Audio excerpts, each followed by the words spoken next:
கொல்லங்கோடு சிங்கஞ்சரா கருப்புசாமி கோயிலுங்க இது ரொம்பவே பழமையான சக்தி வாய்ந்த கோயிலுங்க இது.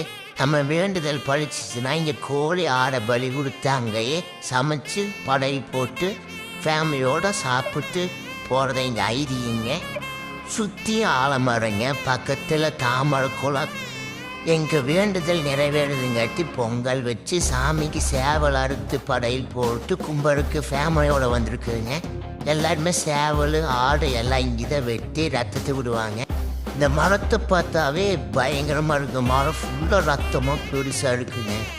அங்கே கோழி அறுத்து வரும். இங்கே சாமிகிட்ட சாமியை கும்பிட்டுங்க. அப்புறம் எல்லாமே போய் கோழியை சமைக்கிறதுக்கு ரெடி பண்ணிட்டு இருந்தாங்க. ஞாயிற்றுக்கிழமை நாள் இருந்தாட்டிங்க ரெஸ்டியான கூட்டங்க எல்லாமே கிடைக்கலைங்க. அப்புறம் ஆளுக்கு ஒரு இடத்த பிடிச்சிங்க, கோழிகளை வாட்டி சமைச்சிங்க. இந்த மரத்தடி தாங்க படையில் போட்டுட்டுங்க. அப்புறம் நம்ம எல்லாம் சாப்பிட்டு சந்தோஷமாக அப்புறம் சாப்பிட்டு முடிச்ச ஆலை மரத்துல தூரி ஆடிங்க. அப்படியே ஃபேமிலியோட என்ஜாய் பண்ணுறதுக்கு சரியான ஸ்பாட்டுங்க. பொள்ளாச்சிலேருந்து 40 கிலோமீட்டர் தானே இருக்குது. இந்த மாதிரி நிறைய வீடியோ பார்க்குறதுக்கு நம்ம மனோஜ் பொள்ளாச்சி ஐடியை ஃபாலோ பண்ணி வச்சுக்கோங்க.